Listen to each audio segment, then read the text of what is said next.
Perto de um terço das crianças portuguesas têm peso a mais, 10% são mesmo obesas. É uma epidemia mundial, a obesidade, e está a afetar também Portugal. No programa de hoje vamos saber como está a ser combatida. Boa tarde, bem-vindo à Sociedade Civil. 30% das crianças portuguesas têm peso a mais, 10% são obesas.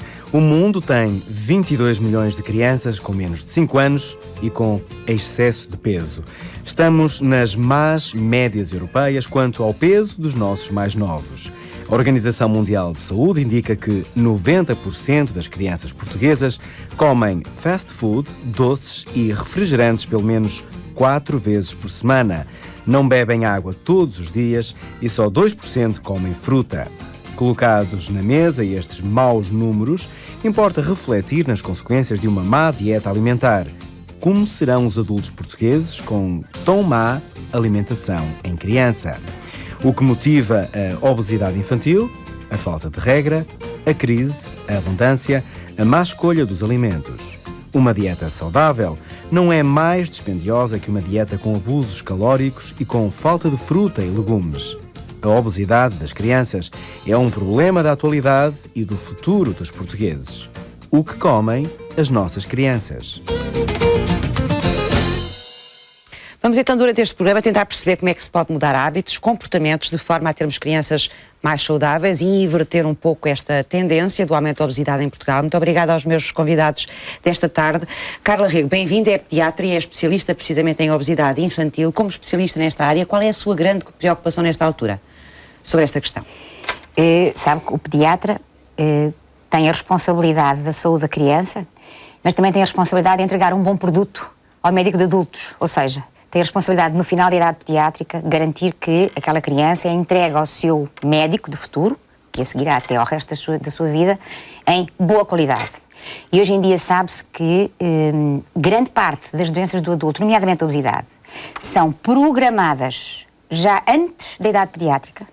E se, no fundo, a trajetória que vão ter ao longo da vida depende muito daquilo que ocorre durante a idade pediátrica. Ou seja, a função do pediatra, antes de mais, é zelar pela saúde e pela promoção da saúde no futuro, o que significa que, no que diz respeito particularmente à obesidade, a função do pediatra é, sem dúvida alguma, desde cedo prevenir, e a prevenção desde cedo começa trabalhando a adolescente, porque sabe que a adolescente vai ser a futura mulher grávida, garantindo um bom estado nutricional e uma boa qualidade de vida e estilo de vida adolescente, de modo que, quando ela engravidar, seja o receptáculo ideal para um feto crescer nas melhores condições, dando origem a um recém-nascido saudável, com uma boa composição corporal, e que depois, a partir daí, esse recém-nascido cresça ao longo da idade pediátrica, que inclui até aos 18 anos em Portugal, da melhor forma, quer em termos comportamentais, com hábitos saudáveis de vida, quer em termos da sua composição nutricional. Porque as coisas andam um pouco em paralelo e não podem ser separadas uma da outra. Ou seja, tudo se faz muito antes da criança nascer. E o muito antes da criança nascer significa na fase em que a adolescente entra na sua idade de possível procriação. O que significa que a tarefa do pediatra é uma tarefa de grande responsabilidade, porque nós costumamos a brincar a dizer que se o produto que nós entregamos ao médico de adultos não é um produto de qualidade, o médico de adultos pouco ou nada tem para fazer, porque grande parte daquilo que é programado para a vida em termos de saúde e doença é programado ao longo da idade pediátrica. Sendo que podemos sempre arrepiar caminho sem dúvida e alguma. Mudar os nossos comportamentos. Sem dúvida alguma. Senão muita gente desistirá já a ouvi-la. Elizabeth Pinto, bem-vinda, é nutricionista, é investigadora do projeto do Estudo do Padrão Alimentar e Crescimento na Infância. Qual é o cenário que temos neste momento em Portugal, nesta matéria, em termos de obesidade infantil? Bom, tal como era dito na peça inicial, de facto, todas as estimativas apontam para cerca de 30%, ou seja, 1 em cada 3 crianças tem excesso de peso ou menos obesidade, sendo que ao longo da idade pediátrica, portanto, desde os primeiros anos até a adolescência, até por volta dos 10 anos, o que nós assistimos é a um aumento progressivo da proporção de crianças mesmo obesas, ou seja, em que esse excesso de peso atinge dimensão mais preocupante. Assim, no estudo que referiu e que é coordenado pela professora Carla Rego, nós observamos que entre 1 e os 3 anos a prevalência da obesidade é de 6,5%. E outras estimativas mostram que por volta dos 7, 9 anos a prevalência da obesidade atinge os 14%. Portanto, o total, temos 1/3 de crianças com peso a mais, sendo que aquele extremo mais nefasto pode variar entre os 6,5% e os 14%. Portanto, temos esta Este é o padrão neste momento e isso tem-se alterado, tem vindo a alterar-se num sentido mais negativo ou tem-se conseguido estabilizar este cenário? Portanto, nas últimas décadas, claramente tem sido um padrão que tem vindo a agravar. No entanto, os estudos recentes, e quando falo recentes falo 2009, 2010, parece que começam a mostrar alguma tendência de estabilização ou até de inversão, mas ainda não temos nada muito consistente, ou seja, portanto, há alguns indícios de que possamos estar a travar o problema, mas ainda é muito precoce para dizermos que já conseguimos ganhar a batalha e, portanto, ainda continuamos todos muito pessimistas exatamente sobre esta questão. André Seabra, bem-vindo, é professor auxiliar da Faculdade de Desporto da Universidade do Porto. Qual é o papel, qual é a palavra que o desporto pode ter a dizer também nesta luta contra a obesidade? Antes de mais, boa tarde e agradecer o convite para poder participar neste debate. De facto, o desporto, em nossa opinião, tem um papel muito relevante, digamos assim, na prevenção e no tratamento da obesidade infantil. Nomeadamente, através do desporto na sua verdadeira essência, tem de facto esse enorme papel. No entanto, aquilo que temos e acompanhando simultaneamente estas estatísticas relativas à prevalência de excesso de peso e de obesidade, também em Portugal, as estatísticas que temos disponíveis, embora muitas delas talvez um pouco inconsistentes, mas parecem mostrar-nos que aproximadamente 60% das crianças e dos jovens em Portugal não cumpre as linhas de recomendação necessárias de atividade física com o propósito, naturalmente, de melhorar a sua saúde e a sua qualidade de vida. É uma percentagem muito elevada. É uma percentagem extraordinariamente elevada. Eu bem sei que os estudos ainda são um pouco consistentes, exemplo do que a colega manifestou, os estudos são de facto pouco consistentes, mas parecem mostrar que... Porquê que são pouco consistentes? Não são temos pouco consistentes consistentes por variadíssimos motivos, por questões metodológicas, estudos que abordam e que têm diferentes tipos de dimensão amostral, que usam metodologias completamente distintas no que diz respeito à definição do que é que se entende por desporto, do que é que se entende por atividade física, o que torna de facto difícil tornar ou, digamos assim, concluir de uma forma muito precisa quais são as estatísticas que temos. No entanto, em nossa opinião, neste momento, esse não é, de facto, o grande problema. O problema passa, de facto, por perceber e por incentivar as crianças a participarem em atividades desportivas, que sejam de facto capazes e suficientemente motivadoras para alterar este quadro tão preocupante como é da obesidade infantil. E vamos saber já a seguir como é que se pode fazer essa alteração, ou pelo menos o que é que se tem pensado no sentido de mudar esse quadro que acabou de nos dar. Há uma série televisiva de grande sucesso que nasceu com o objetivo de educar para os mais novos na boa alimentação. Chama-se NutriVentures e a diretora deste projeto em Portugal e Espanha está connosco em direto. Olá, Cláudia Rodrigues, bem-vinda à Sociedade Civil. Eduardo, boa tarde, como está? Vamos explicar lá para casa, antes de mais, o que é este projeto, a NutriVentures? NutriVentures é uma série de entretenimento infantil, ou é o projeto base da NutriVentures, é uma série de entretenimento infantil que passa na televisão em Portugal e pelo resto do mundo também. Nós já estamos em 23 países e basicamente o que nós tentamos fazer é associar sentimentos positivos e sentimentos bons aos alimentos saudáveis. Porquê?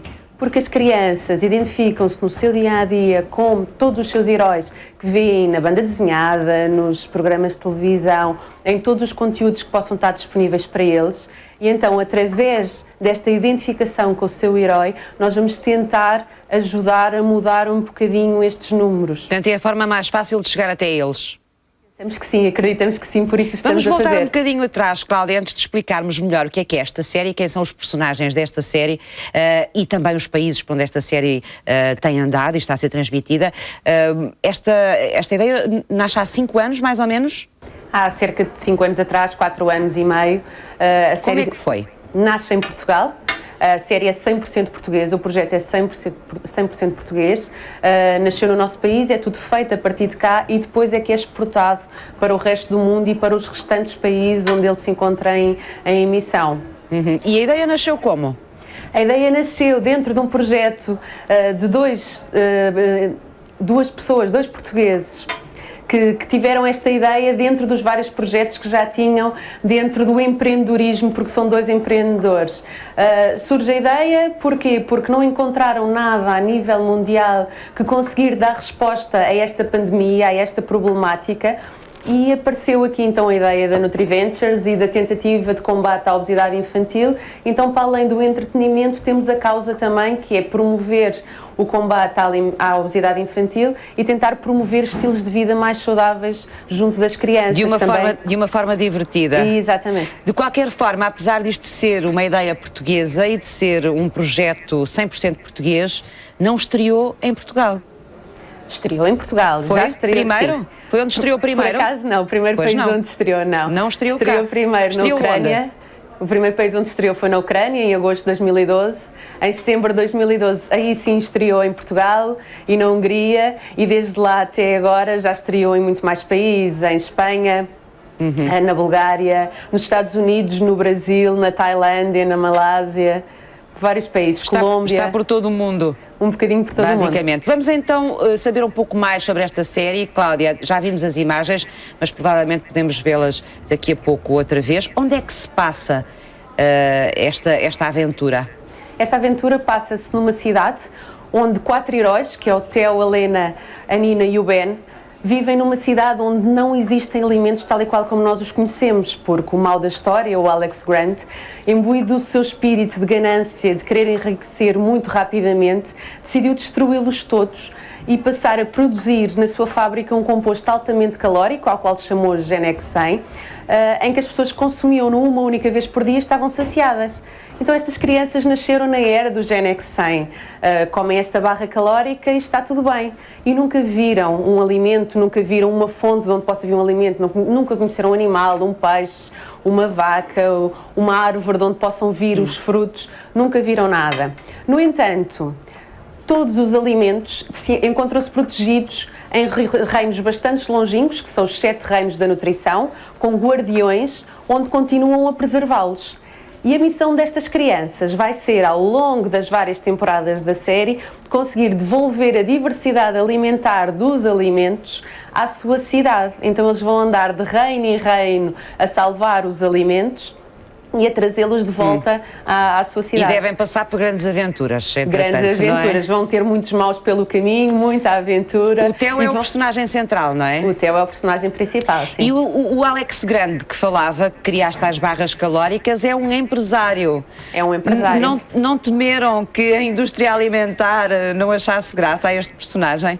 Não, não, porque este é um empresário que acaba de ter também uma conotação engraçada, com bastante piada, porque as crianças vão olhar para ele de uma forma divertida, porque ele entra na história juntamente com os heróis e acaba por dar a conotação de graça e de piada à história que as crianças também gostam, porque ele, ao produzir a barra calórica, vai ter junto dele uma equipa completamente desastrados, que são os seus exércitos de G-Squads, que são os maus da história juntamente com ele. E com esta brincadeira toda, as crianças começam também a perceber que o mal se pode transformar em bem. E então aqui a mensagem que nós queremos passar ao lhes dizermos que os alimentos vão ter nutripoderes, nutripowers, que é o que nós chamamos... Tem vários poderes, não é? Exatamente. E estes NutriPowers não são nem mais nem menos que os benefícios reais que os alimentos têm. A super força. A força, a energia, a resistência. Exatamente. E com isso eles vão poder fazer o seu dia-a-dia de uma forma melhor. Se os comerem. Bom, e para terminarmos esta conversa, Cláudia Rodrigues, desvende lá como é que foi estar na Casa Branca com esta série. Estar na Casa Branca foi o início de uma grande aventura, foi o início da aventura dos Estados Unidos. Nós fomos convidados pela equipa da Michelle Obama, da Partnership for a Healthier America, do programa Let's Move, a estar presentes num seminário de marketing infantil que decorreu em setembro do ano passado. Para esse seminário foram convidados um lote bastante grande de grandes empresas americanas. Nós éramos a única empresa não americana presente neste seminário. E lá foi-nos lançado o desafio de trabalhar para conseguir mudar este panorama da obesidade, para conseguir soluções para conseguir mudar este panorama atual, que os números que vimos anteriormente são números completamente dramáticos a nível de Portugal, mas a nível mundial isto é considerado mesmo uma pandemia. Cláudia, as séries estão todas feitas, está terminado este projeto, apesar de não ter sido apresentado em todo lado, ou não, ainda está em produção? Ainda não, nós temos neste momento já 5 temporadas feitas, Sim. completas, já foram exibidas 4 em Portugal. 5 reinos, portanto, não é? Diga-me. 5 reinos. 5 temporadas, 5 reinos. Não, a primeira temporada passa por 3 reinos, portanto, neste momento falta-nos desvendar um único reino, que é o Reino Verde, que as crianças vão conhecê-lo, vão ter a oportunidade de o conhecer na altura das férias da Páscoa, quando ele vai estrear em Portugal.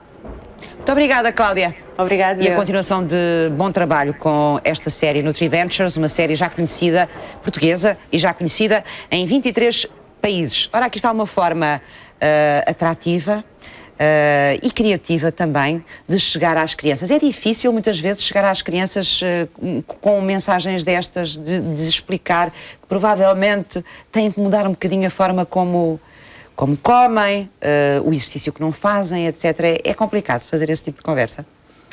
Sabe que as crianças às vezes não é o mais complicado é mudar as rotinas dos pais. Primeiro porque sabe que a obesidade é uma doença recente. Fala-se de obesidade como doença não há muito mais do que 15, 20 anos.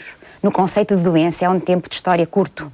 Antes desse até se tinha o conceito de uma criança saudável era isso que eu lhe digo, sem dúvida. Não é? E não só a criança rechonchuda era saudável, e a mulher rechonchuda era um sinal de abastança, de poder económico e de bem-estar na vida. Ou seja, havia uma associação à obesidade cultural e tradicionalmente de bem-estar, de positividade. O conceito de doença é um conceito relativamente recente. E o conceito de doença associada à idade pediátrica mais recente ainda. Ou seja, a primeira dificuldade que nós temos é fazer entender os pais de que efetivamente não dá jeito nenhum no estilo de vida que nós temos hoje em dia de ser-se obeso. Não dá jeito nenhum de se começar a engordar desde pequenininho e de se manter uma obesidade, porque a probabilidade de se manter a obesidade ao longo da vida, quando ela vai começando desde cedo, é enorme, quando se vão ultrapassando certas etapas, quando a criança chega à idade, por exemplo, da escola primária obesa, tem riscos de se manter obesa na adolescência. Se ultrapassa a adolescência obesa, tem riscos de se manter obesa para o longo da vida. Ou seja, há uma série de etapas que, se são ultrapassadas com a obesidade, a probabilidade de se retroceder é cada vez menor. E isto é difícil de fazer entender aos pais. É o primeiro problema logo. Outro problema difícil de fazer entender é de que a obesidade não é só uma questão estética, é uma questão de saúde. E que, atrás da obesidade, que é o que a gente vê, vem uma série de patologia associada que já existe em idade pediátrica. E, depois de tentar ultrapassar estas duas barreiras que não são fáceis, implica ultrapassar a barreira da mudança de atitudes e de comportamentos, ou seja, da mudança do estilo de vida, que no dia a dia de hoje em dia não é fácil. Os pais trabalham, os pais têm horários complicados, dizer-lhes que é preciso arranjar um pouco de espaço para levar as crianças a praticar exercício físico, é preciso a própria família ter um estilo de vida mais ativo, porque implica eles mexerem-se também um pouco mais. Regras básicas do cozinhar em vez do comprar fácil, ou seja, mexer nas rotinas não é fácil.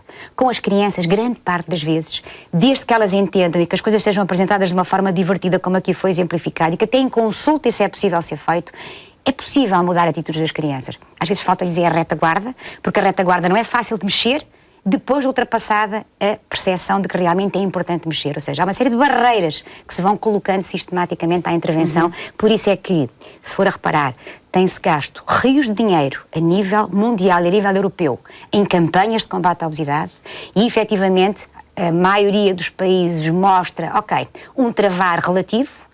O terceiro mundo e os países em vias de desenvolvimento mostram um incremento brutal. O que significa que algo se passa quando nós temos um investimento e uma preocupação tão grande com um problema e uma dificuldade brutal em travar a sua trajetória.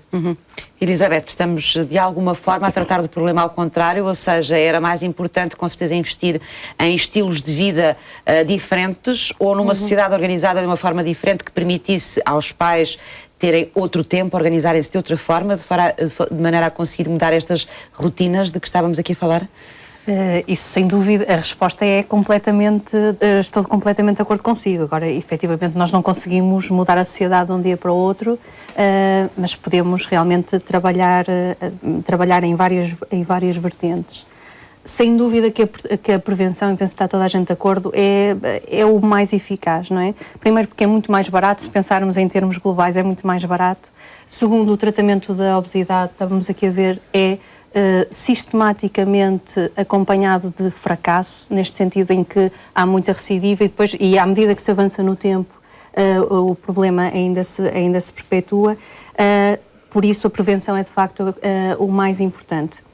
Realmente mudar a sociedade, permitir que os pais tenham mais tempo, se calhar é uma coisa que não conseguimos fazer de um dia para o outro, mas a questão de se cozinhar alimentos mais saudáveis em casa, e uma coisa que eu acho que é fundamental é que toda a família partilhe esse tipo de alimentação, assim como praticar exercício e ser toda a gente a ser fisicamente ativa. Já se percebeu que o exemplo dos pais aqui é fundamental, não é? Fundamental, não é? Por exemplo, certamente que a professora Carla tem muitos exemplos desses, de pais que, tendo 2 filhos em que um é obeso e o outro não é, dizem que não podem privar o outro filho que não é obeso de determinados alimentos porque ele não tem culpa do irmão ser obeso. E aqui a questão é que realmente a alimentação saudável é boa para toda a gente, independentemente de se ter peso a mais ou não ter. E isto leva-me a uma questão que eu acho fundamental e que me permite fazer a ponte para sairmos de casa, que é a questão da disponibilidade alimentar. Efetivamente será difícil de controlar a vontade das crianças de consumirem alguns alimentos se eles estiverem disponíveis em casa, não é? E, portanto, se eles deixarem de estar tão disponíveis em casa, ou se os pais deixarem de os levar tantas vezes ao mesmo tipo de estabelecimentos, certamente que o consumo será inferior. Assim como se a disponibilidade dos alimentos a nível das escolas ou das instituições onde as crianças estão for também diferente, faz com que o consumo vai ser sempre regulado. As escolas, nomeadamente, pelo menos o primeiro ciclo, não têm menus já devidamente acompanhados e trabalhados? Depende muito das escolas. Há escolas que fornecem os lanches, há escolas que são as crianças que levam o lanche de casa, em que muitas vezes... Estou a falar das refeições, neste caso do almoço, não é? Do almoço, sim, ok. Aí essas refeições estão devidamente acompanhadas. Nessas idades de escolaridade primária, preocupa-me mais os alimentos consumidos fora dessas refeições e que muitas vezes vão evitar que as crianças comam ao almoço, não é? Porque se fizerem... Portanto, o que levam de casa. O que levam de casa, exatamente, porque nessa idade o comprar ainda não é tão frequente. Depois, ou em idades mais avançadas, outras preocupações se colocam. Mas realmente a disponibilidade, o terem disponíveis, o mudarmos essa disponibilidade vai realmente reduzir o consumo dos alimentos. E estamos a falar de alimentos ricos em gordura, ricos em açúcar, cuja publicidade também publicita muito, porque vendem e porque são atrativos ao paladar das crianças. André, há pouco falava de que é preciso encontrar estratégias para evitarmos que este número, estes 60% que falava de crianças que não praticam desporto ou não praticam uma atividade física, se altere. Há estratégias para isso? Isso tem sido estudado, pensado? O que é que se pode fazer nessa matéria? Exemplo do que eu referi relativamente às estatísticas, também existem diversos tipos de intervenção usando o desporto e usando a atividade física. Os resultados também não são consensuais. Existem diferentes tipos de estratégia.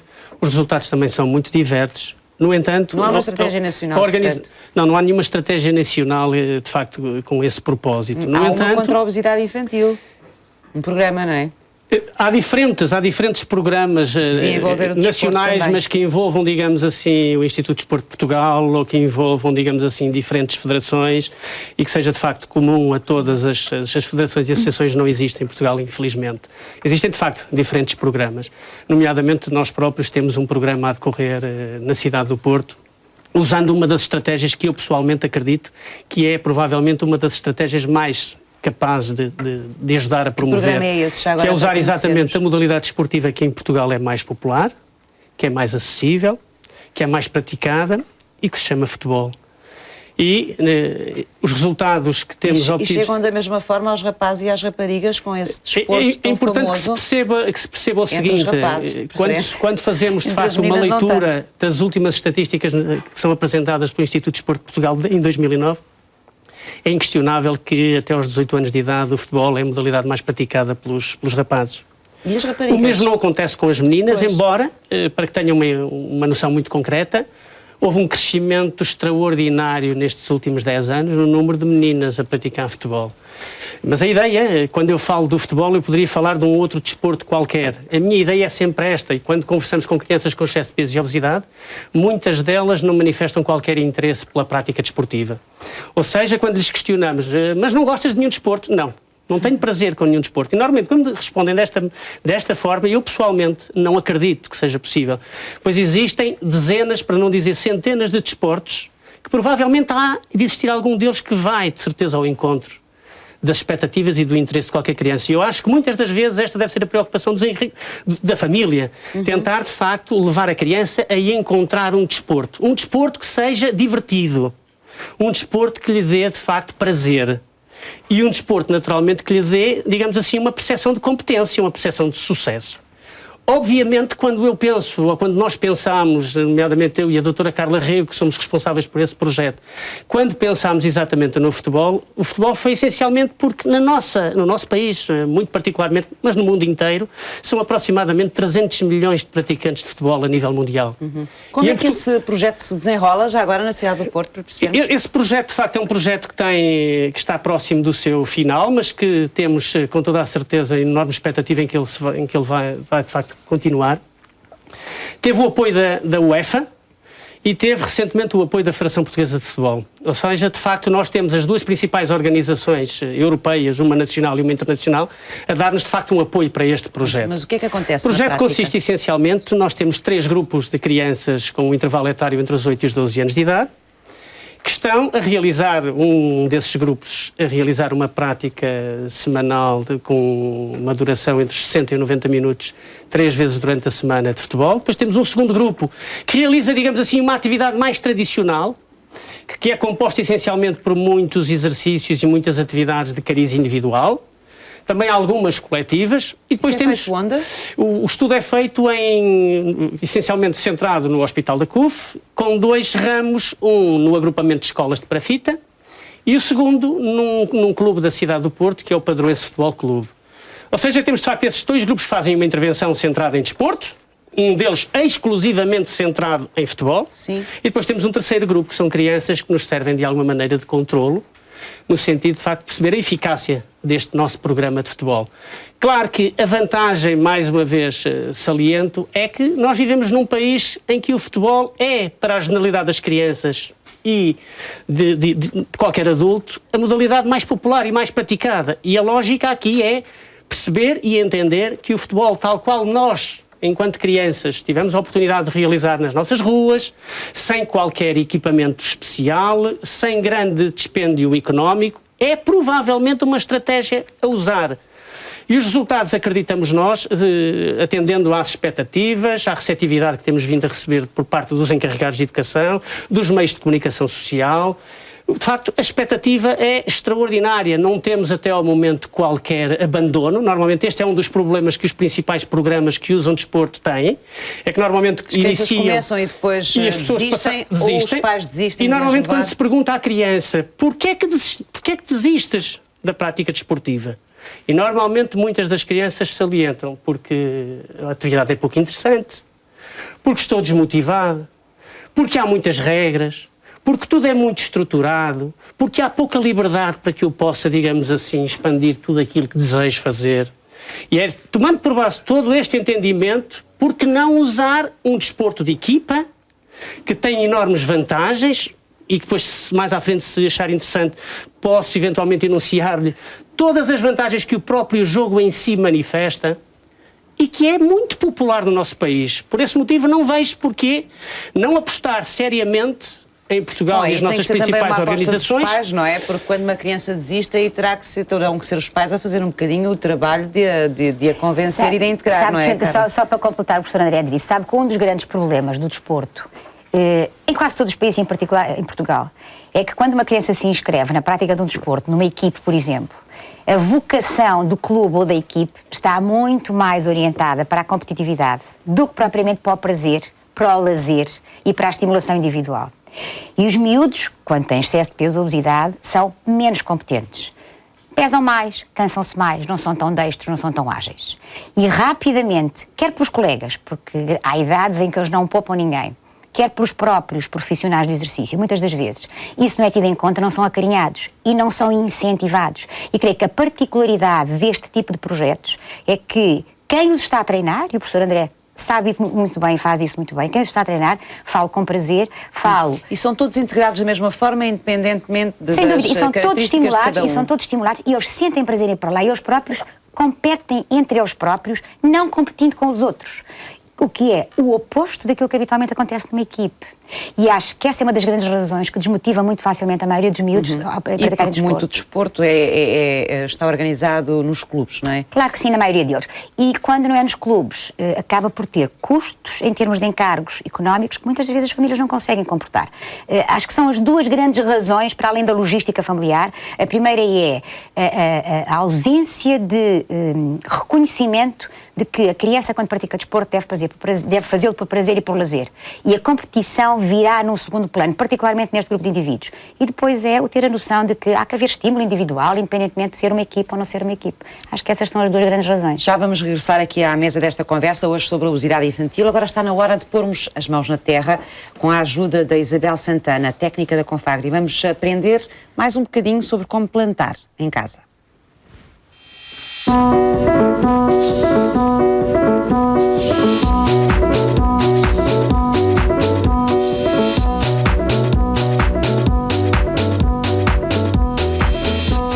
Olá Isabel, bem-vinda. Hoje vamos na prática para o segundo passo, não é? De como plantar em casa. A semana passada estivemos a ver qual era o material que precisávamos, o que é que precisaríamos para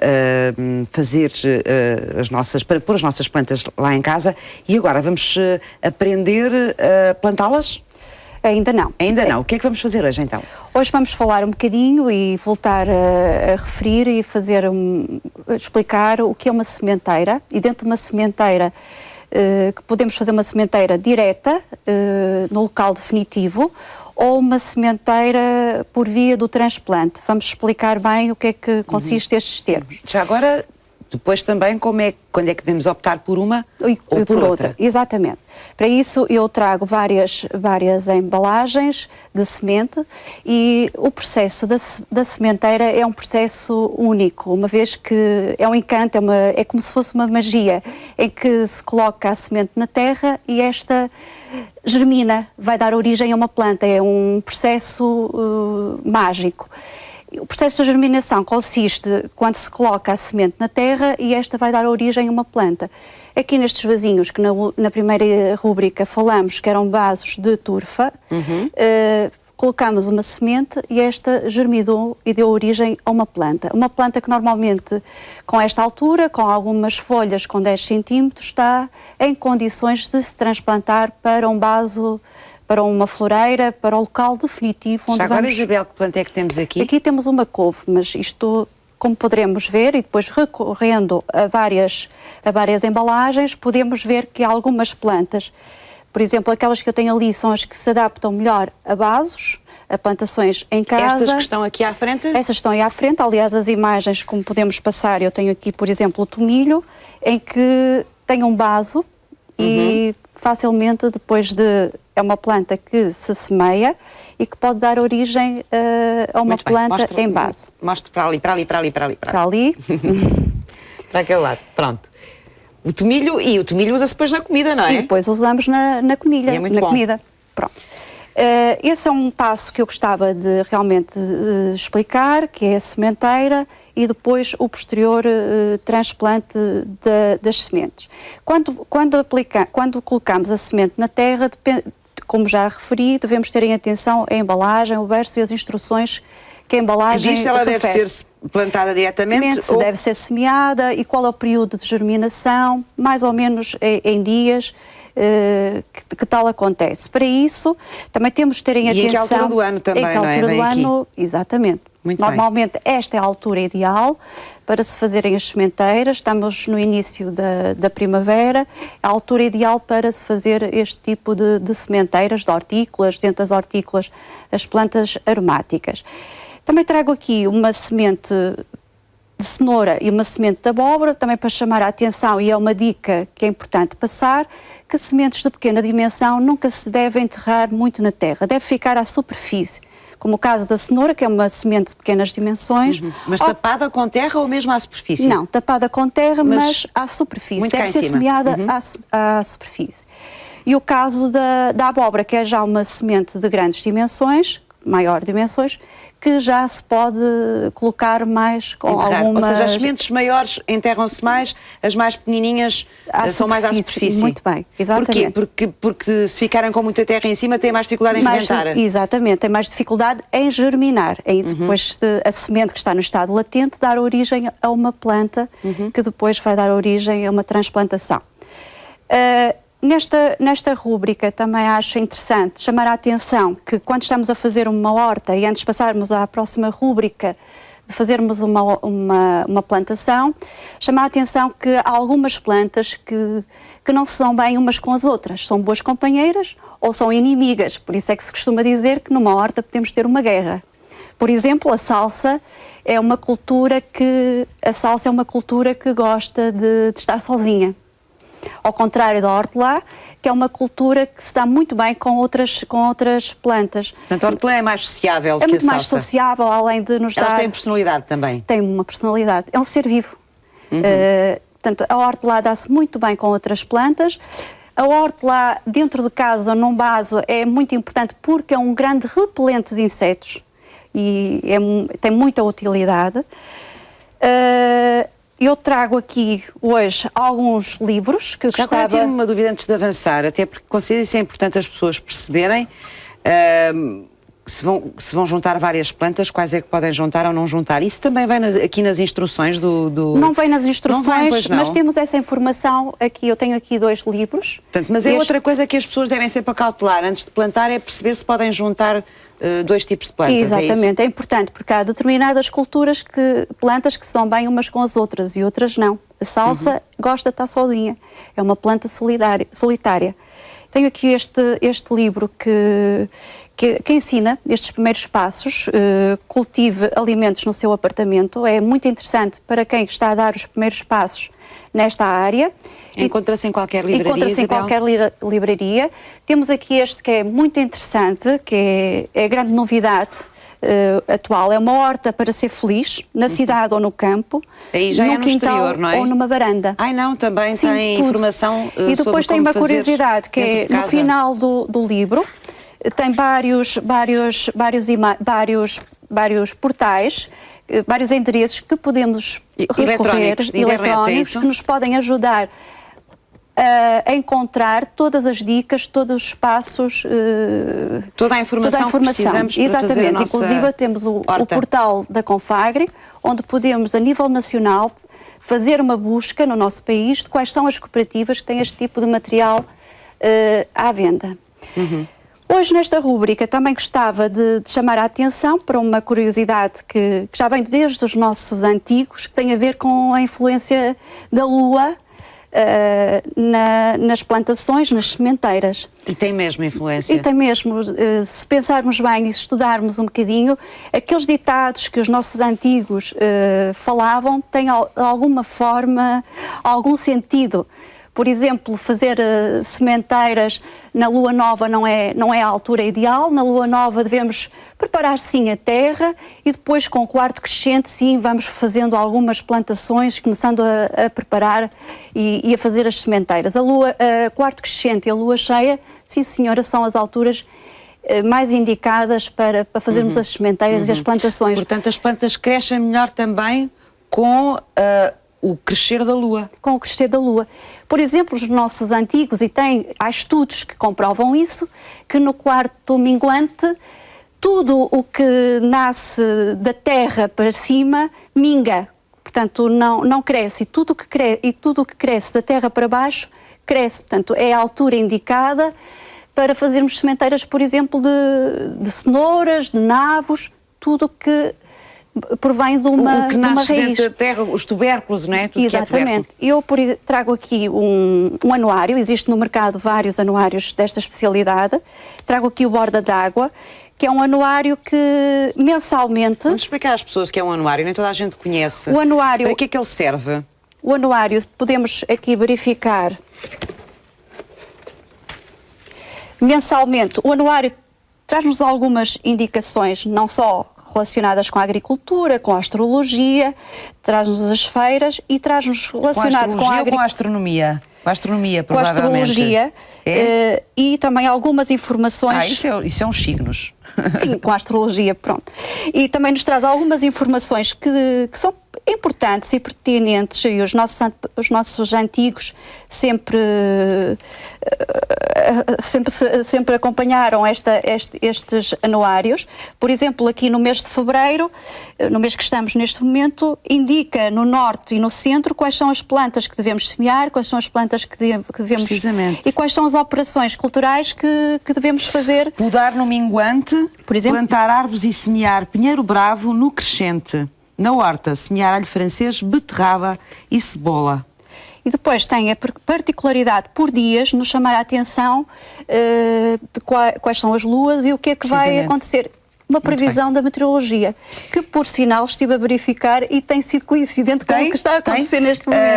E é só o borda d'água que tem isto ou há outros? Existem outros, existe o almanaque, existe o seringador. Isabel, estamos mesmo no final. Mais alguma informação que queira deixar aos nossos espectadores? Penso que falámos um bocadinho de tudo. Penso que... Para a semana é que vamos meter as mãos na terra mesmo? Para a semana é que vamos mesmo meter e vamos fazer umas plantações. Muito bem, Isabel, muito obrigada por ter vindo à Sociedade Civil mais uma vez. Vamos então para a semana plantar. O que é que vamos plantar? Já sabe, não? Ainda não sei, vai ser uma surpresa. Muito bem. Então até para a semana. Obrigada. Boa tarde. Vamos voltar então à nossa mesa de conversa. Hoje dedicamos o programa à obesidade infantil.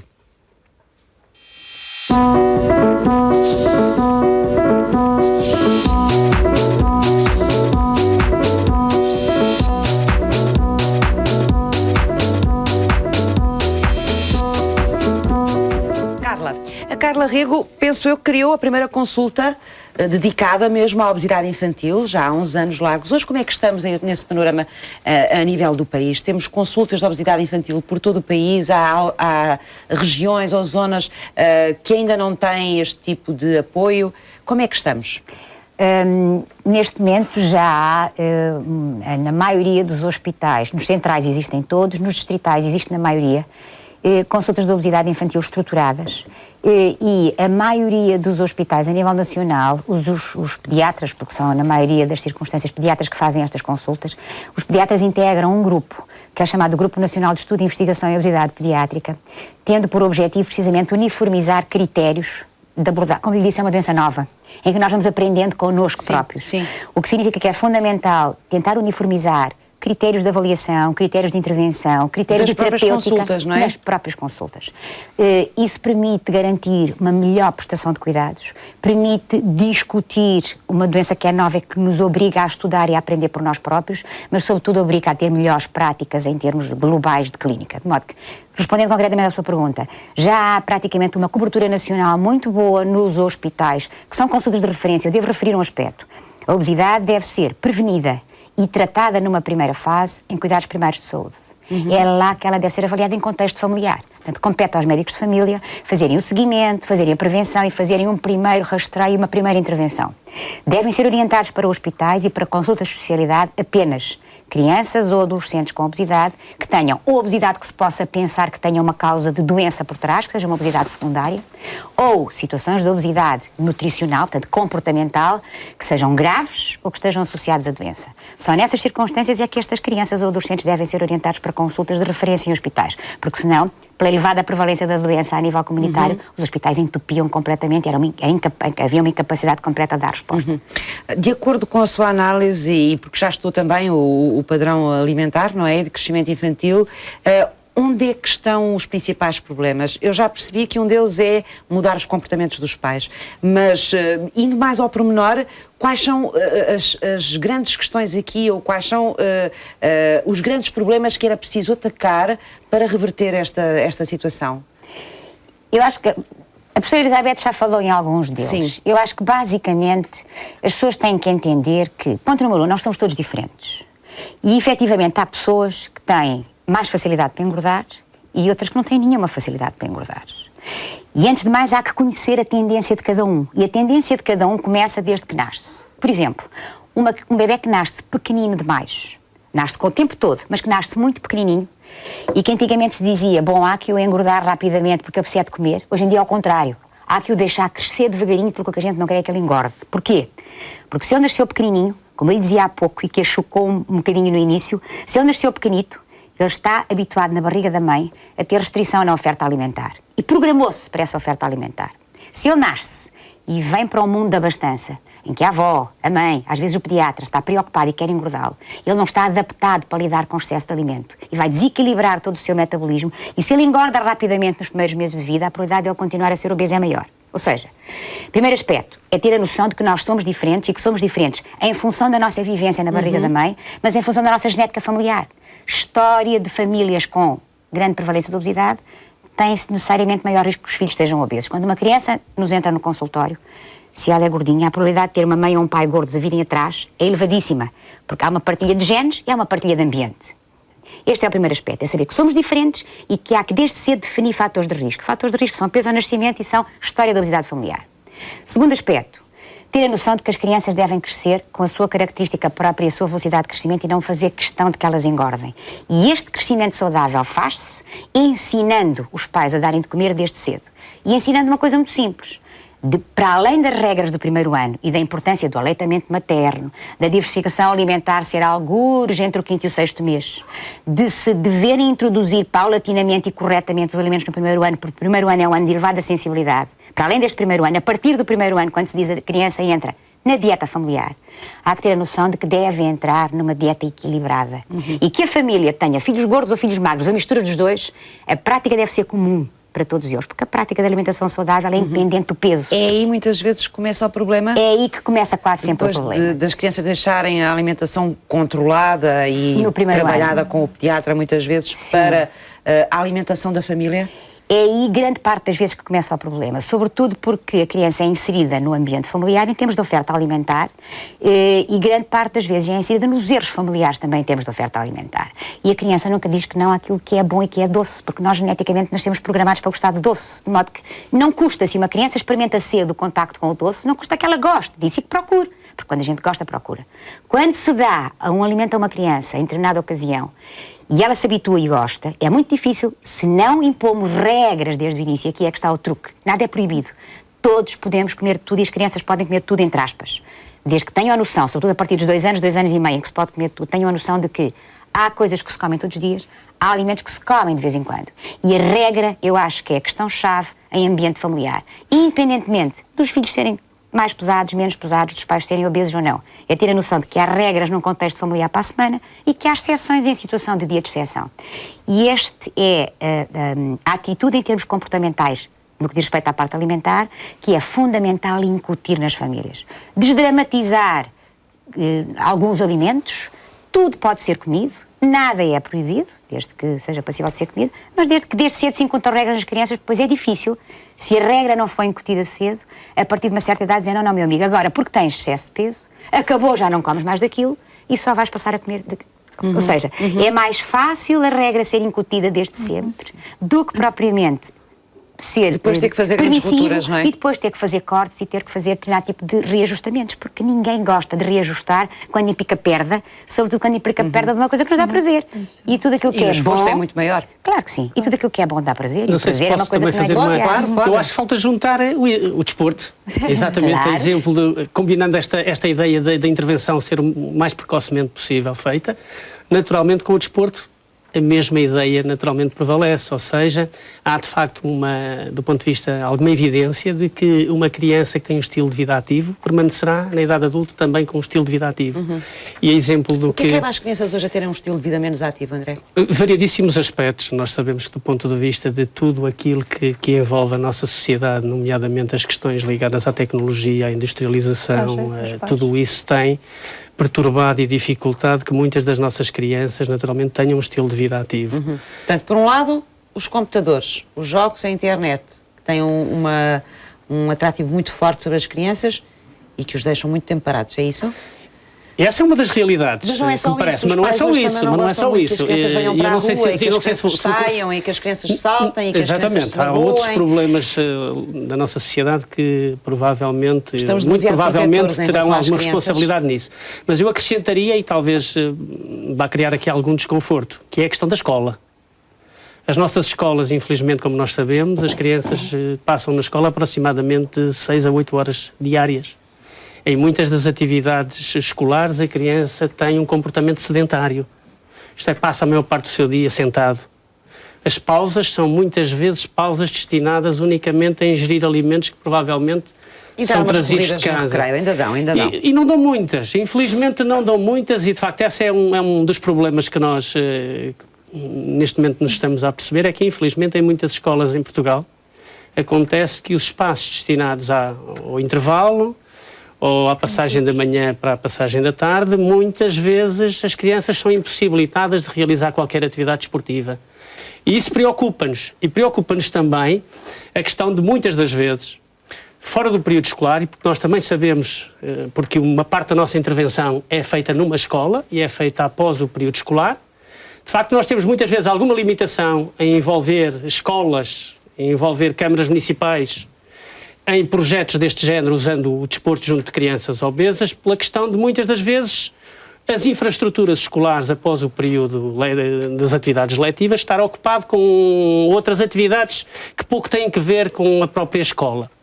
E de facto isso também nós sentimos, ou seja, a própria escola tem que perceber, pelo menos é essa a nossa opinião, que é provavelmente um dos locais privilegiados para que esta questão da obesidade pediátrica se resolva. Provavelmente os resultados, como a doutora Carla mostrou, não são, na generalidade dos países, tão bons quanto nós eventualmente equacionamos, mas a escola deve perceber que tem um papel fundamental e que pode ajudar a resolver, a minimizar, a prevenir este problema da obesidade. Tem condições, não é? Pelo menos para fazer... Pelo menos tem, as crianças estão na escola, as crianças vivem na escola, esta prevalência de excesso de peso e obesidade que iniciaram com que abriu o programa, existe nas nossas escolas, portanto as escolas estão lá, os espaços, as infraestruturas existem. Por exemplo, eu gostaria de destacar, neste nosso projeto, neste momento temos um forte envolvimento da Câmara Municipal de Matosinhos, com a disponibilidade do pavilhão da escola, com a disponibilidade de professores formados em escolas superiores de desporto, ou seja, é uma autarquia que percebeu de uma vez por todas que pode ajudar a tentar resolver este problema, e eu acho que isto deveria ser alargado a todo o país. Bom, pelo menos ajudaria a incutir nas crianças o gosto por se mexerem, não é? E pelo exercício físico. Eu acho que sim, independentemente de ser futebol ou ser outro desporto qualquer, mas a escola tem que acreditar que é o local privilegiado para ajudar a minimizar este problema sério. Elizabeth Pinto, logo no arranque da nossa conversa, dizia que a prevenção é sempre o melhor caminho. Aliás, seguindo também aquilo que a Carla disse, a nível de prevenção, estamos a fazer o que é preciso fazer? Estamos a fazer a prevenção que podemos fazer ou podemos fazer mais?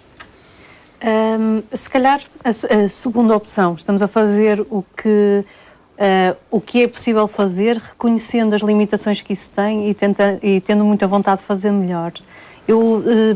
E também gostava de ouvir a opinião dos colegas, mas eu tenho sentido, do trabalho que tenho feito nesta área, que nos últimos anos tem havido grande envolvimento das várias instituições nacionais, por exemplo, na área da saúde, a Direção-Geral de Saúde, mas também o Ministério da Educação, que tem havido um grande envolvimento, quanto mais não seja a patrocinar cientificamente, ou que seja intervenções que tentam combater estes problemas, ou até iniciativas que tentam avaliar a dimensão deste problema. Por exemplo, aquele projeto internacional, o COSI, que tenta fazer exatamente a quantificação de crianças que, ao longo do tempo e periodicamente, é um projeto da OMS em que Portugal entra e que é patrocinado pela Direção-Geral de Saúde.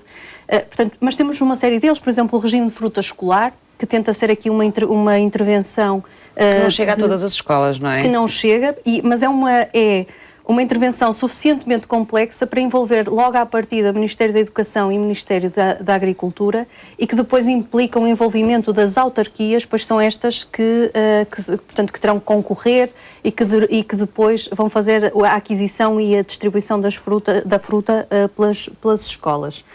Ou seja, parece-me que há muita vontade e há este esforço, há uma vontade também de saber o que é feito localmente, porque há muito mais estratégias feitas a nível das regiões. Por exemplo, aqui na região norte há o programa PASS, que é um programa da Administração Regional de Saúde do Norte, e que é um programa interessantíssimo, que abrange desde o primeiro ciclo, desde o pré-escolar mesmo, e todo o primeiro ciclo, e que é uma atividade, é um conjunto de atividades muito interessante que envolve a alimentação, o exercício físico, a saúde mental e a saúde oral, e que se destine e que tem atividades para as crianças fazerem com os pais, para as escolas, para os professores a intervirem, ou seja, é multidisciplinar e multi-atores, ou seja, tenta envolver todos estes atores, porque já se percebeu que é esse o caminho, não é? Que é a alimentação falar com o exercício e é os pais falarem com os professores e a escola ser promotora de saúde também.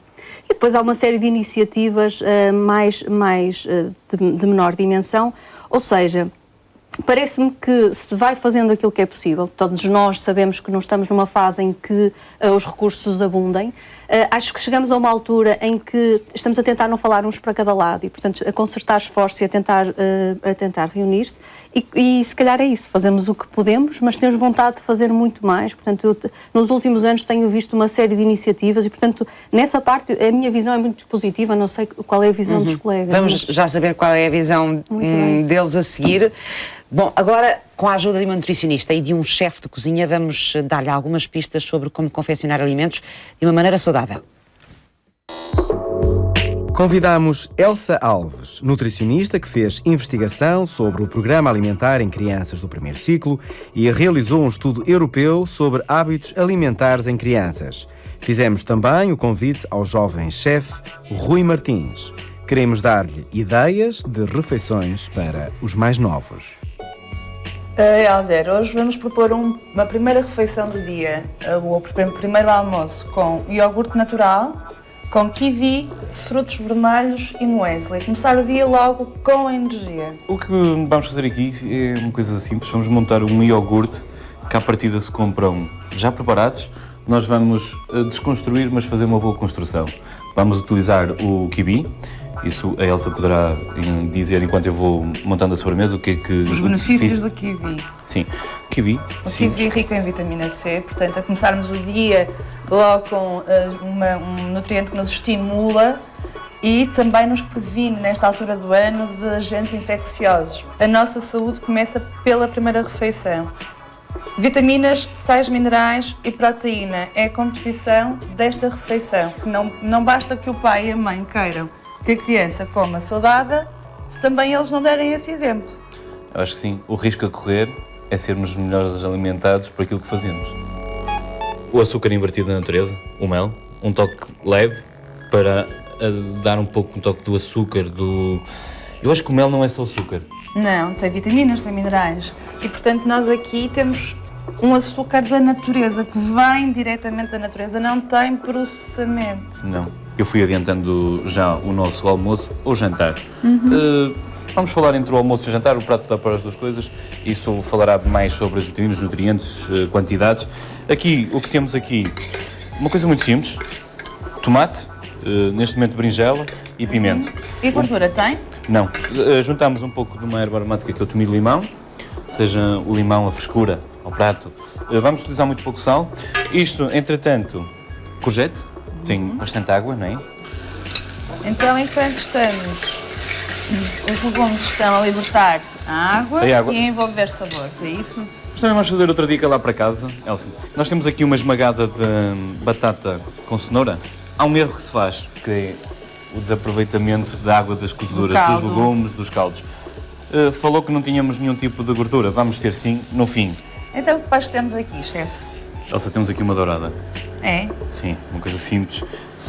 E vamos aproveitar estes sucos. Um peixinho, é bom promovermos o peixe na nossa alimentação. E a nossa costa é tão rica em bons peixes, só que não vou nem fritar, Vou aproveitar estes sucos fantásticos. Vai cozer. Sim, em cima dos legumes e aproveitar a energia que está a sair. E manter quente a nossa esmagada. Sim. E temos aqui o nosso diamante, o nosso ouro. Posso? Que é, sem dúvida. Obrigada. O toque de Midas. O diamante puro aqui a brilhar. Para acabar em beleza, produto da época, produto da quinta. O que é que temos aqui? Natas? Não. Açúcar? Não. Então, como é que tem essa consistência? É verdade. Isto é muito simples. Sim. Leite, Sim. nem belo. Boa. Água. Sem lactose. Gemas. Sim. Um pouco de amido. Sim. Casca de laranja e sumo de laranja. Sem glúten também. Sem glúten. Onde vamos buscar o nosso açúcar ao mel da maçã salteada. Pronto. Então o que temos aqui? Pronto, temos aqui o nosso creme de laranja. Claro que vamos incutir nesta sobremesa o glúten através das pequenas rebanadas. Sim. Ok? Foram ao forno, pão torrado no forno. O crocante da sobremesa. Sim, aquela textura que vocês muito falam na composição da refeição, não é? Portanto, a textura, a consistência, os sabores que se misturam no palato. A maçã. E? Mel, só. Então, para finalizar... Para finalizar, vamos só pôr um pouco de raspa de limão, frescura ao prato. Sim. Mais um exemplo de fruta cítrica, que é típica desta estação do ano. Sim. Elsa, com isto tudo, só me resta desejar bom apetite lá para casa, que aproveitem. Eu vou já provar e desde já digo, alimentação saudável é comer com prazer e começar o dia logo com uma primeira refeição, uma refeição completa. Ao longo do dia, refeições intercaladas de 3 em 3 horas, tendo sempre cor no nosso dia através da fruta e dos hortícolas, da estação. Não esquecer de beber água ou bebidas saudáveis. Tenham um bom dia e comer é sem dúvida um prazer. Este menu tem a seguinte tabela nutricional. Pequeno almoço, 90 quilocalorias, reduzido valor de gordura saturada. Almoço, 193 quilocalorias, fibra e pouca gordura saturada.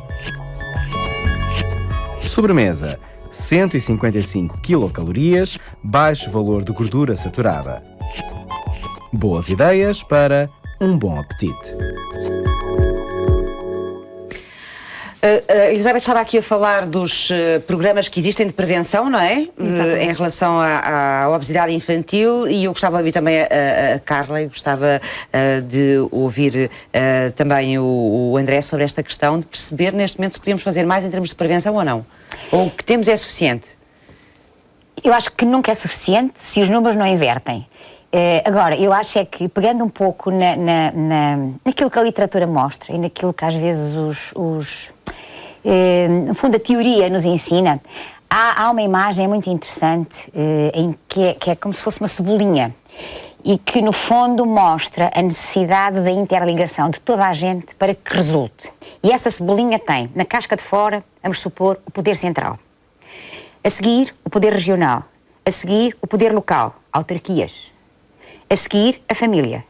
A seguir a escola, depois a família e depois a criança. A criança está no centrinho e é a única que não consegue fazer rigorosamente nada. E ou esta cebolinha funciona em conjunto, de fora para dentro, de forma a atingir o centro como objeto fulcral de modificação, ou se efetivamente não há interligação entre as diferentes estruturas, a coisa não resulta. E essas camadas da cebola estão todas a funcionar ou nem por isso? Estas camadas da cebola têm tentado ir funcionando. A nível de poder central, Elizabeth referiu, tem havido alguma sensibilização. Não basta necessariamente, eu creio que o grande problema é a interligação de esforços e de atitudes, nomeadamente entre o Ministério da Saúde e o Ministério da Educação. Sendo que depois, à boa maneira do nosso país e não só, não basta recomendar. É preciso fiscalizar a efetividade do cumprimento das recomendações. Por exemplo, o Ministério da Educação tem recomendações relativamente às emendas escolares e relativamente àquilo que se pode vender em bufês. Vejam as escolas que cumprem. Tem recomendações em relação ao que deve ser colocado nas máquinas de vending machines, que devem existir nas escolas e que eu sou a favor delas, desde que se saiba o que se põe lá dentro. Vejam as escolas que o cumprem. Ou seja, há algum trabalho feito de cima para baixo, há o início de uma interligação de estruturas que se calhar deve ser mais fortalecida para que seja mais eficaz, mas depois é preciso não esquecer que é preciso ir descendo as camadas da cebolinha, é preciso ir vendo nos locais relativamente aos quais as medidas são dirigidas, se há cumprimento dessas recomendações.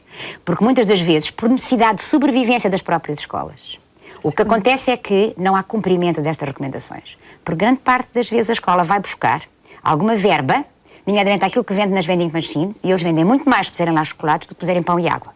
E isto é perverso, mas é assim que as coisas funcionam, com a conivência de uma das partes da cebolinha, que é a família. Porque todas as escolas têm conselho de pais. Há aqui interesses económicos também que depois acabam por distorcer as coisas, não é? É evidente, mas interesses económicos que têm, que no fundo ou melhor, há um certo pacto com a própria família, porque em todas as escolas há conselhos de pais, e os conselhos de pais, o conselho, como é que isso tem o nome próprio? Associação de pais. Associação de pais. E as associações de pais têm algum poder em termos de condicionar a escola a tomar certo tipo de atitudes. E muitas das vezes são estes conselhos de pais que têm alguns interesses para atingir outros objetivos dentro da própria escola. E é preciso que estes conselhos de pais também tenham a noção do que isso implica. Ou seja, há que haver uma concertação, sendo que a criança é o ponto fulcral, mas ou as coisas funcionam interligadas com alguma corresponsabilização de cada etapa, e a primeira corresponsabilização tem que ser da família, isto é fundamental e acho que as pessoas têm que entender. Ou seja, se há alguém responsável pela saúde da criança, e se há alguém a quem se deve corresponsabilizar em primeiro lugar, é a família. Mas é evidente que não se pode corresponsabilizar uma família se não se criarem condições mínimas para que essa família tenha capacidade de executar determinado tipo de propostas que lhes sejam feitas. E aí é que entra o poder regional. E por aí fora. Ou seja, há muito feito, mas, teoricamente, há muito mais a fazer, provavelmente muito na interligação destas diferentes estruturas e na corresponsabilização de cada uma. E, sobretudo, no apelo ao dever cívico de cada uma. Que acho que é isso que nos falta. André, gostava de ouvir também sobre isto. Eu concordo com a generalidade dos aspectos salientados pela doutora Carla Rego. No entanto, há um deles que não partilho totalmente dessa concordância, que é a questão do Ministério da Educação.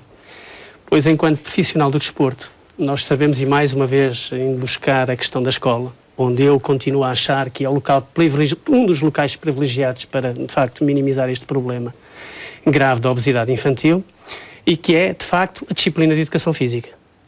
Quando assistimos a que, de facto, as estatísticas relativamente à prevalência de excesso de peso e obesidade continuam a crescer, ou pelo menos a não diminuir, quando assistimos a que a generalidade das crianças e dos jovens não cumpre as linhas de recomendação internacionais para o exercício, e que sabendo nós que o exercício, o desporto, a atividade física tem um papel relevante e fundamental na prevenção do excesso de peso e da obesidade infantil, não se compreende como é que, de facto, o nosso Ministério da Educação cada vez reduz mais o número de horas à disciplina de educação física, de facto, cada vez é menor, cada vez... Acha que isso é um sinal contrário? Eu, sinceramente, eu acho que sim. Acho que é um sinal contrário que não se consegue compreender quando há alguns minutos atrás conversámos que provavelmente todas estas estratégias, digamos assim, primárias poderiam e com toda a certeza vão minimizar os custos que eventualmente no futuro estas crianças com excesso de peso têm, e que têm os problemas que têm, as complicações, as comorbilidades que têm associadas à obesidade e que se vão manifestar uns anos mais tarde. Portanto, há necessidade da prevenção, as escolas é o local ideal, a disciplina de educação física tem um papel relevante e não pode, minimamente, pelo menos é essa a nossa opinião, enquanto Faculdade de Desporto da Universidade do Porto, achar que cada vez é uma disciplina que menos considerada relativamente às restantes. Penso que na atualidade deveria ser exatamente o contrário. Pelo menos ser tão considerada como as outras todas e percebendo que, para além da promoção de estilos de vida ativos, é uma disciplina capaz, naturalmente, de promover um estilo de vida saudável. Gostava só de se pudesse acrescentar, força, claro, a propósito disto, porque há pouco, na primeira vez em que estávamos a falar, e que eu lhe disse que as refeições do almoço que são supervisionadas, e de facto em muitas escolas estão empresas de prestação de catering, de prestação de restauração desses serviços, que têm profissionais qualificados a elaborar as emendas, mas há uma questão que é aqui delicada, não é? E que vem de acordo com isto, é que para conseguirem ganhar os concursos em termos de competitividade, porque os preços das refeições nas escolas são tendencialmente muito baixos, muitas vezes alguns princípios são ultrapassados. E muitas vezes existem, por exemplo, nutricionistas da autarquia que fazem a supervisão do que vem das emendas fornecidas pelas próprias empresas e nos casos conseguem alterar melhor, noutros menos. Mas muitas escolas, ou até algumas autarquias que têm a divisão de saúde escolar mais dinamizada, disponibilizam online as emendas que são servidas nas escolas, e eu alertava para que os pais fizessem uma supervisão do que é servido, ou então vão perguntando às crianças, porque podem... Algumas estão fixadas mesmo na escola, semanalmente. Se os pais forem à escola levar as crianças, portanto, os pais vão à escola de vez em quando, não é? Certo, poderão não ir toda a semana e não... Sim, mas geralmente as escolas têm colocam semanalmente a ementa, não é? Ok, portanto, mas o que me está a dizer na prática é que a os ideia pais é possam- boa, não é? De que as ementas sejam equilibradas Claro. e tenham o acompanhamento do nutricionista, mas depois há ali outras coisas pelo meio no processo Poderá que acabam haver. por distorcer isso. Não estou a dizer que é uma realidade nacional, que é a generalidade das escolas, mas numa ou noutra isso poderá acontecer. E cá está, novamente, as preocupações económicas por vezes acabam por se sobrepor, não é? E, portanto, os pais aí terão esse papel fundamental de verificar e de alertar a escola de que as coisas não estão a ocorrer tal como deveria ser, não é? Carla, estamos mesmo no final. Vou-lhe dar o último minuto para deixar lá para casa, se possível, alguma recomendação a este nível que possa ser importante. É difícil fazer recomendações assim abrangentes, mas eu vou-me esforçar. Basicamente, acho que é importante viver-se em família, ter-se hábitos saudáveis em família, começar esses hábitos desde cedo, ter a noção de que o que se faz hoje é aquilo que se vai ser amanhã, o que significa que, no que diz respeito a estilos de vida saudável, tudo pode ser comido, desde que haja regras. No que diz respeito à atividade física, quanto mais, do mais simples se fizer o caminhar, mexer ou andar, melhor, sendo que há que os pais tomarem a responsabilidade da saúde dos filhos e exigirem que, dentro daquilo que seja possível, as entidades ou as estruturas que tomam conta da educação, nomeadamente as escolas e as autarquias, aí está, acabem por colaborar e ajudar de forma a promover um estilo de vida saudável. Muito obrigada aos três por terem vindo conversar esta tarde connosco sobre a obesidade infantil. Vamos agora saber como é que é feito o rastreio do aneurisma da aorta abdominal com o médico Armando Mancilha. Até já.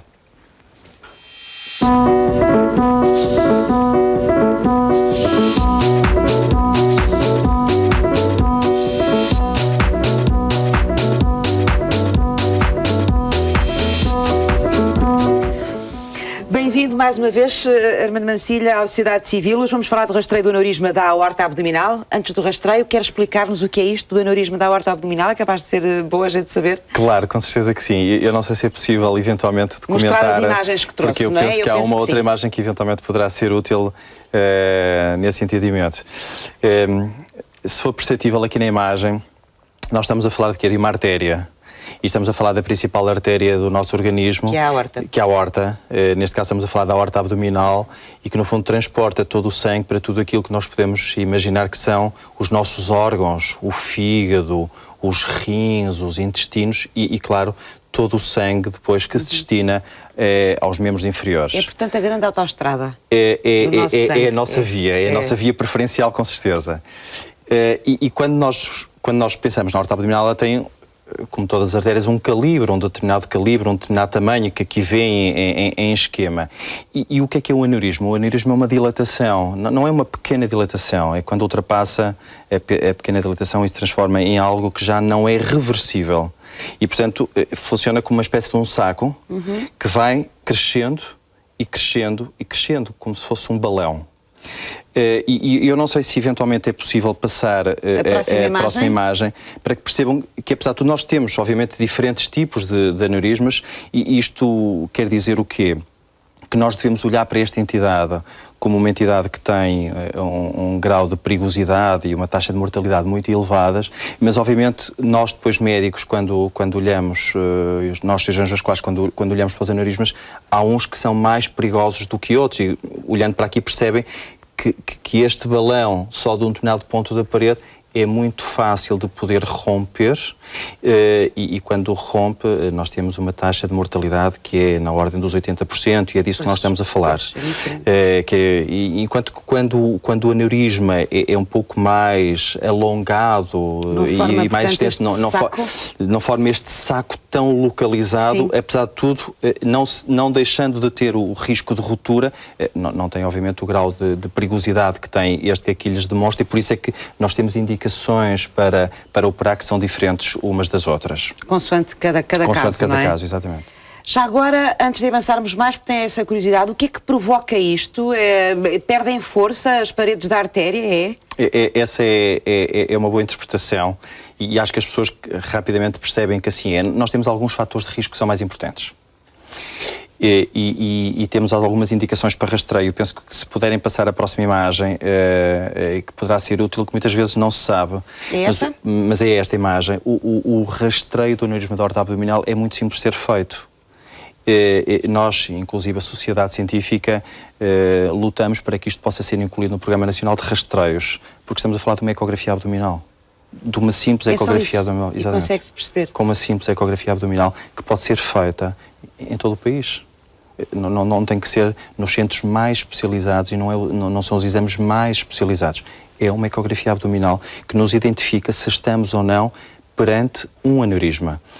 Depois, o tratamento e o estudo do aneurisma, isso sim, carece de outros exames, mas para rastreio, que é identificar aquela população que possa ser portadora de aneurisma da aorta abdominal, basta uma ecografia abdominal. E nós temos algumas indicações que são mais precisas, e uma que eu gostava de transmitir, se me permite, é que todos os homens com mais de 65 anos devem fazer o rastreio do aneurisma da aorta abdominal, independentemente de outros fatores de risco. Quer dizer que este problema tem mais prevalência nos homens do que nas mulheres? É mais prevalente nos homens do que nas mulheres. Não exclusivamente, sim, mas é mais prevalente nos homens do que nas mulheres. E a verdade é que nós sabemos que a partir dos 65 anos isto aumenta. E existem já alguns países que têm isto nos seus programas de rastreio, como seja a Inglaterra e Suécia, em que são todos os homens com mais de 65 anos são chamados para fazer o rastreio através de uma ecografia. Claro que, para além disto, há alguns fatores de risco que importa referir, e um deles é o tabagismo. O tabagismo é claramente um fator de risco. A hipertensão arterial também é algo de que nós falamos e que pedimos às pessoas para controlarem, porque, como imagina, o aneurisma, sendo este balão, esta dilatação, com uma hipertensão arterial, o risco de ruptura é maior ainda. É muito maior. Mas eu gostaria de focar, de enfatizar o tabagismo. O problema é o tabaco e depois também, não só, mas também. É dos fatores mais importantes. É dos fatores mais importantes. E gostava também, se me permitisse, de deixar uma outra mensagem também, que é: qualquer pessoa que tenha na sua família alguém que tenha sido portadora do aneurisma da aorta abdominal deve fazer este rastreio mais precocemente. Ou seja, um homem que tenha tido um pai com aneurisma da aorta abdominal não deverá esperar pelos 65 anos para que o possa fazer. Deve fazer mais precocemente. Antes por prevenção. Por pura prevenção e através de uma ecografia abdominal. Portanto, isto não faz parte do rastreio do Serviço Nacional de Saúde? Não.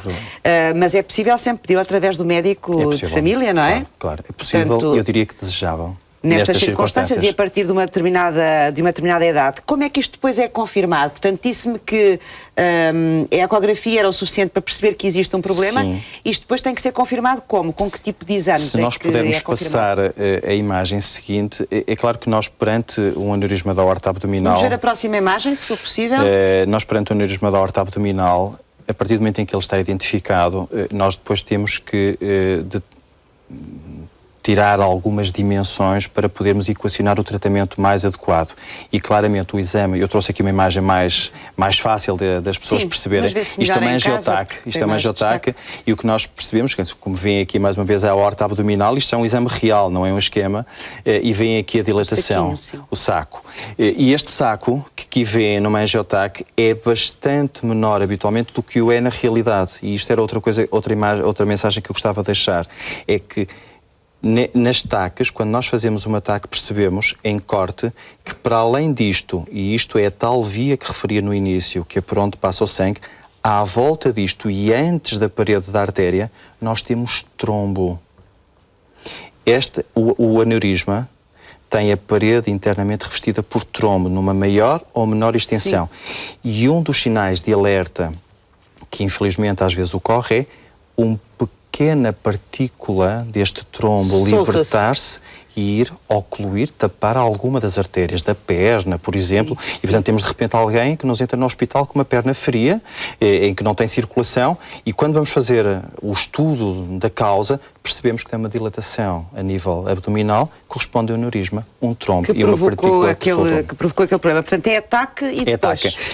E perante ataque, nós conseguimos confirmar a dimensão e conseguimos perceber depois também quais são as possibilidades de tratarmos por uma via ou por outra via. Ou seja, por uma via aberta, a cirurgia mais convencional, que continua a ter as suas indicações, ou uma cirurgia minimamente invasiva, como seja a cirurgia endovascular. Portanto, há dois tipos de tratamento, sempre com uma intervenção, não é? Sempre com uma intervenção cirúrgica, quando tem indicação, ou seja, nem todos os aneurismas da aorta abdominal têm a indicação para serem operados. Portanto, alguns são só vigiados, é isso? São só vigiados. Eu vou-lhe dar um exemplo. Se nós tivermos um aneurisma da aorta abdominal com 4 centímetros, por regra, não tem indicação para ser operado e apenas para ser vigiado.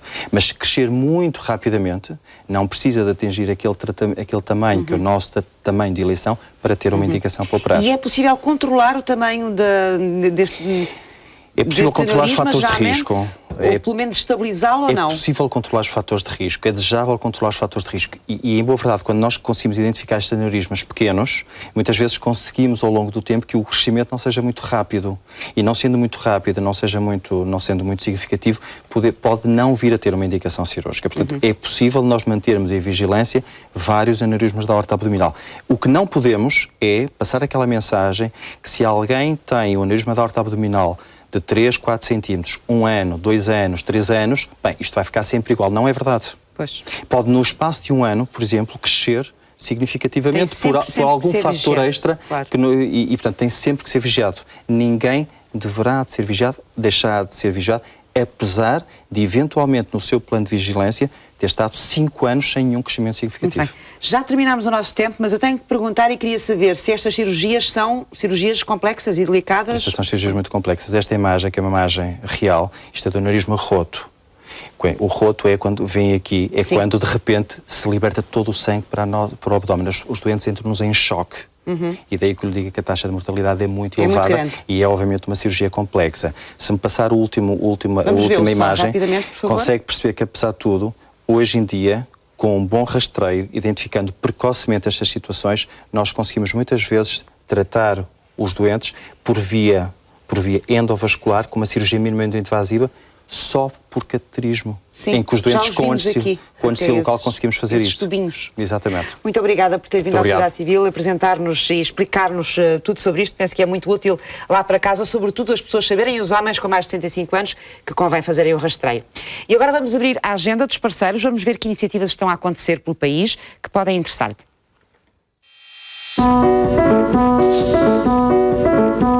Está a decorrer o concurso Escola Alerta, com o objetivo dos jovens contribuírem ativamente na criação de uma sociedade com oportunidades iguais para todos. O desafio é propor ações que promovam os direitos humanos, em particular os direitos das pessoas com deficiência. O concurso, promovido pelo Instituto Nacional para a Reabilitação, dirige-se aos alunos do ensino básico e secundário. Os melhores trabalhos serão premiados. O exótico nunca está em casa? A questão levanta-se no Museu Nacional do Azulejo, que apresenta a China na faiança e no azulejo portugueses dos séculos XVII a XVIII. Patente até 29 de junho, a mostra celebra os 500 anos dos contactos luso-chineses, iniciados em 1513 com o desembarque de Jorge Álvares no sul da China. À espera dos visitantes, há 75 peças de azulejaria, faiança, porcelana chinesa, mobiliário, pintura e têxteis representativas da chinoiserie, fenómeno que se estendeu por toda a Europa, pois Portugal foi porta de entrada do Ocidente aos artefactos daquele país asiático. Pela primeira vez em Portugal pode apreciar obras do Museu do Prado, o mais importante museu de Espanha. A exposição de pintura está patente no Museu Nacional de Arte Antiga até 30 de março. O visitante pode apreciar 57 telas dos grandes mestres da paisagem do século XVII. A exposição, intitulada Rubens, Bruegel, Lorraine, a paisagem nórdica do Museu do Prado, está dividida em 9 núcleos de paisagem que correspondem às diversas tipologias surgidas na Flandres e na Holanda, quando os pintores se afastaram dos motivos heróicos e se acercaram dos temas mais cotidianos.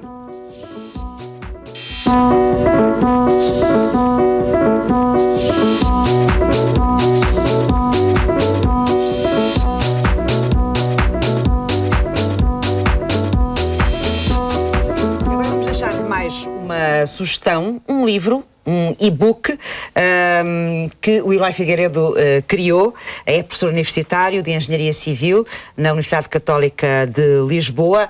Vamos conhecer este livro, é um livro sobre pontes, não é? Sim. Condition Assentment of Bridges, Past, Present and Future. Como é que surgiu esta ideia, Eloy? Basicamente, nós organizamos em dezembro de 2012 um seminário em Lisboa, eu juntamente com o professor Jonathan Moldovan e o professor Manuel Barata Marques, em que pretendemos fazer um balanço sobre a temática da manutenção de pontes. Manutenção das pontes. E para isso convidamos vários especialistas nacionais e internacionais para vir discutir o tema sobre determinados tópicos. E depois, portanto, após esse seminário, fizemos uma mistura de todos os conteúdos que foram lá discutidos, criámos então uma história que começa no século XIX e termina no século XXI.